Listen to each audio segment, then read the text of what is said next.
आपने एक बार अगर इस तरीके से कटहल की सब्जी खा ली ना तो यकीन मानिए आप इसका टेस्ट नहीं भूलने वाले हैं। और अगर आपको कटहल पसंद ना हो ना तो भी आप दोबारा लेके ज़रूर खाने वाले हैं। इतनी टेस्टी बनती है ये ड्राई कटहल की सब्जी, सूखी कटहल मसाला की सब्जी आज मैं शेयर कर रही हूँ। मेरी मम्मी ना अक्सर ये सब्जी घर पे बनाया करती थी और मुझे बेहद पसंद है और मेरे हस्बैंड की तो ना ये फेवरेट है। तो इस तरीके से ना ज़रूर बना के देखिएगा, बहुत ही बढ़िया लगती है। तो यहाँ पे ना बहुत ही बढ़िया छोटे साइज़ का मुझे कटहल मिल गया था। तो ना सबसे यहाँ पे टफ काम है कटहल को काटना। तो एक टिप है कि कटहल को काटने से पहले ना अच्छे से हाथों में और चाकू में ना तेल लगा लीजिएगा, ताकि कटहल का जो दूध निकलता है ना चिपचिपा सा, वो हाथों में और चाकू में चिपके ना और बहुत ही आसानी से अच्छे से कटहल यहाँ पे कट हो जाए। तो देखिए अच्छे धार वाले चाकू लीजिएगा। अगर आपके पास हंसिया हो ना तो उससे भी कटहल बहुत बढ़िया कटती है, तो वो भी आप यूज़ कर सकते हैं। तो कटहल को मैंने क्या किया है यहाँ पे ना 2 पार्ट में पहले कट कर लेंगे। बहुत ही बढ़िया फ्रेश कटहल था, देख सकते हैं आप कितना बढ़िया है। अब हम क्या करेंगे ना, इसे मैं छोटे छोटे पीसेस में यहाँ पे कट कर लूँगी कटहल को काटने के लिए। आप चाहें ना तो मार्केट से कटहल को कटवा के और छील के काट के भी देते हैं। अगर वैसे आपके पास अवेलेबल हो तो आप वैसे भी कटवा के ला सकते हैं। पर जैसे ही आप कटवा के लाएंगे ना आप उसे तुरंत बनाइएगा, एक दिन रख देने पे ना कटहल जो है ना वो काले पड़ जाते हैं। तो अब हम क्या करेंगे ना, कटहल के छिलके को निकाल लेंगे। इसे अच्छे से छील लेना है, जो हरा वाला पार्ट है ना उसे अच्छे से छीलिएगा, नहीं तो वो खाने में ना थोड़ा हल्का कड़वा लगता है। तो इस बात का ध्यान रखिएगा। मैंने यहाँ पे ना सारे कटहल को कट कर लिया है और छील भी लिया है। अब थोड़ी सफाई भी यहाँ पे कर ले।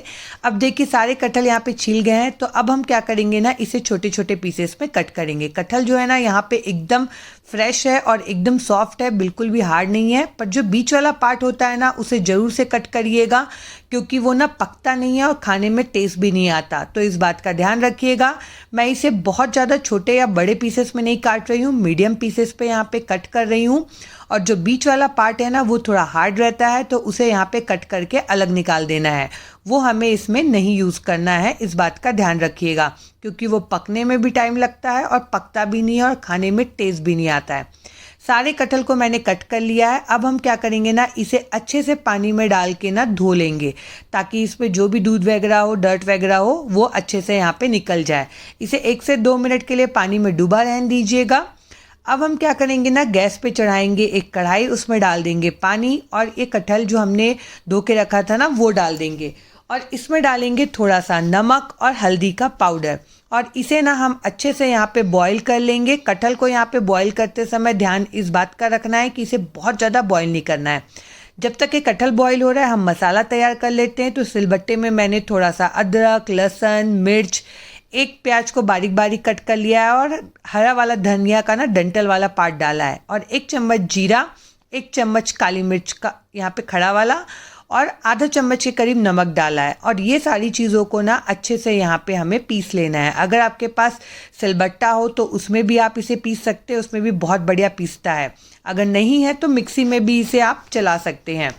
अब इसे ना हमें पहले अच्छे से पीस लेना है, हल्का दरदरा सा। फिर उसमें डालना है 2 चम्मच भर के धनिए का बीज, जो खड़ा धनिया आता है ना वो यहाँ पे यूज़ किया है मैंने।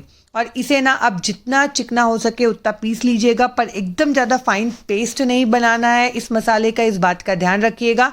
हल्का दरदरा सा टेक्सचर होना चाहिए, तभी इस मसाले से ना कटहल का टेस्ट बहुत गजब का आता है। तो मसाला हमारा रेडी है, और इधर देखिए तब तक ये कटहल भी ना बॉयल हो चुका है।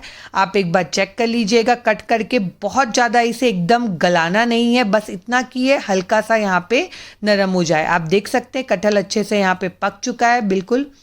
अब कढ़ाई में मैं डाल रही हूँ सरसों का तेल। 2 चम्मच सरसों का तेल डालेंगे कढ़ाई में। इस सरसों के तेल से ना बनाइएगा, बहुत ही बढ़िया लगता है कटहल का टेस्ट। और इसे हम क्या करेंगे ना, आप कटहल को अच्छे से यहाँ पे ना भूनना है। इसे अच्छे से भूनिएगा जब तक कि इसका आउटर लेयर अच्छे से क्रिस्प ना हो जाए, जो खाने में ना बहुत बढ़िया लगता है। तो इसे लो टू मीडियम फ्लेम रखते हुए ना अलटते पलटते चलाते हुए भून लिया है मैंने, देख सकते हैं आप। यहाँ पे अच्छे से कटहल फ्राई हो चुका है। बहुत ज़्यादा डीप फ्राई भी नहीं करना है इसे, इस बात का ध्यान रखिएगा। और अब हम क्या करेंगे ना, फ्राई किए हुए कटहल को अलग से निकाल लेंगे एक प्लेट पे, क्योंकि हमें ना इसी तेल को अब आगे यूज़ करना है। तो इसे मैंने देखिए पूरा निकाल लिया और कटहल कितना बढ़िया है, पक भी गया है पर गला भी नहीं है, आप देख सकते हैं। अब इसमें डालेंगे पंचफोरन और 2 तेज पत्ता और 2 प्याज को मैंने लंबे लंबे लच्छों में कट कर लिया है, उसे इसमें डाल देंगे और इसे ना हमें अच्छे से यहाँ पे पकाना है। अच्छे से मतलब हल्का सा ये ट्रांसुलेंट हो जाए, इतना हमें पहले इसे कुक करना है। फिर डाल देना है इसमें तैयार किया हुआ मसाला, जो हमने पीसा था वो सारा का सारा डाल देंगे और अब इसे अच्छे से यहाँ पे भूनना है लो टू मीडियम फ्लेम पे, ताकि जो मसाले का कच्चापन है ना वो निकल जाए और प्याज भी यहाँ पे अच्छे से भून जाए।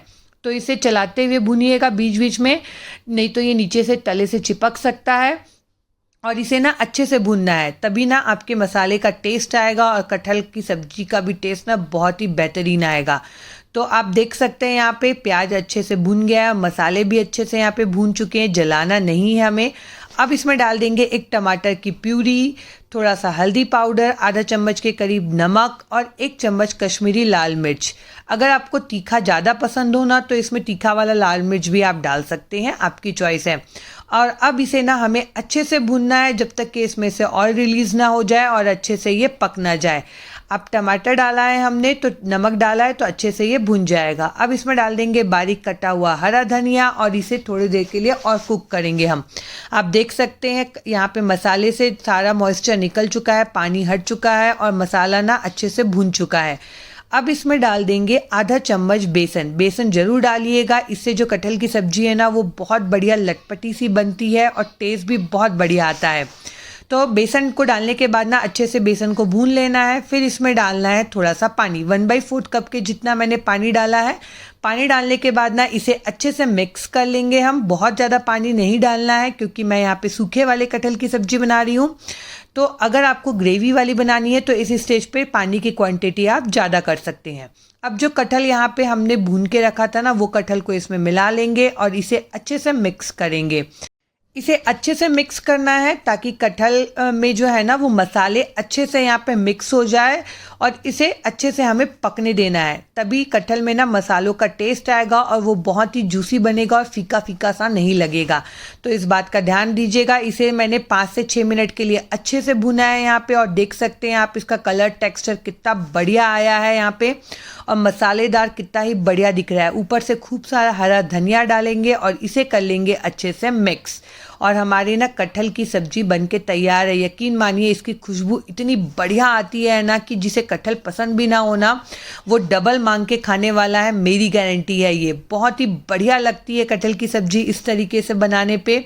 मेरे हस्बैंड की तो ना ये फेवरेट है। मेरे हस्बैंड को ना जनरली ग्रेवी वाली कटहल की सब्जी फेवरेट है, पर जब मैं ये बनाती हूँ ना तो वो बड़े ही चाव से खाते हैं, उन्हें बेहद पसंद आती है। तो आप भी ज़रूर ट्राई कर सकते हैं। आप इसे रोटी के साथ, चावल के साथ, जिसके साथ भी खाएंगे ना बहुत ही बढ़िया लगती है। गर्मा गर्म इस कटहल की सब्जी को आप सर्व करिए दाल भात के साथ या तो रोटी के साथ, बहुत ही बेहतरीन लगती है। तो ये कटहल की सब्जी ना ज़रूर से ट्राई करिएगा आप, और ट्राई करते हैं तो मुझे कमेंट करके ज़रूर बताइएगा कि आपको ये रेसिपी कैसी लगी। आपको मेरी रेसिपीज़ अच्छी लगती है तो प्लीज़ मेरे चैनल को लाइक करिएगा, सब्सक्राइब करिएगा। और हाँ, आप लोग वीडियो देखते तो हैं पर उसे लाइक नहीं करते हैं, तो प्लीज़ लाइक करिएगा, मुझे मोटिवेशन मिलता है। और मुझे कमेंट करके ज़रूर बताइएगा कि आपको और कैसी रेसिपीज़ देखना है, मैं आपके लिए वो रेसिपी लेके आऊँगी। देख सकते हैं आप कितनी जूसी बनी है और कितनी सॉफ्ट है, ऐसा नहीं कि हार्ड है कटहल। और मसाले का जो टेस्ट आता है ना इसमें एकदम गजब आता है। रोटी के साथ तो ये परफेक्ट कॉम्बिनेशन है। मैं तो ना जब भी बनती है तो सुबह रोटी और शाम को या तो चावल के साथ, दोनों टाइम इसे खाते हैं। तो ज़रूर ट्राई करिएगा और मुझे कमेंट करके ज़रूर बताइएगा।